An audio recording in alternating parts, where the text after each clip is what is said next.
hanap yung first derivative. Kapag ganyan, radical siya. Gawin mo siya ng exponent para ma-solve mo siya.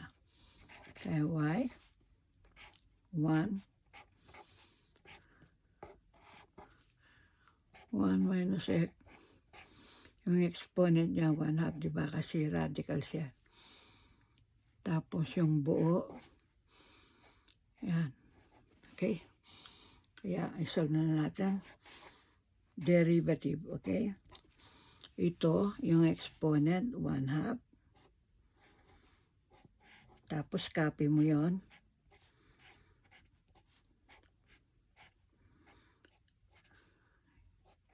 Tapos, 1/2 minus 1. Di negative 1/2 yan. Times, yung derivative nung nasa loob.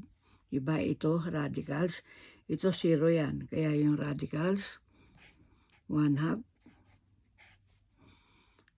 Yung radicals, 1 minus x. Negative 1/2. Diba? Kasi ito yon. Ito yun, bali 1/2 minus 1, yun na. Tapos, ano yung derivative nung ito naman?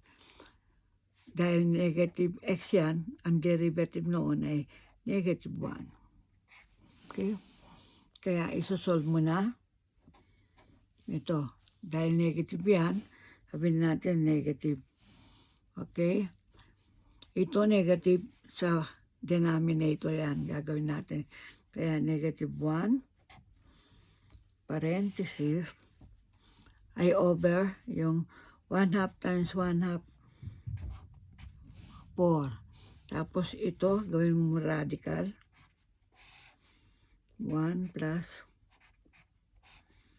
1 minus x. Okay? Tapos ito, di radical din yan, di ba?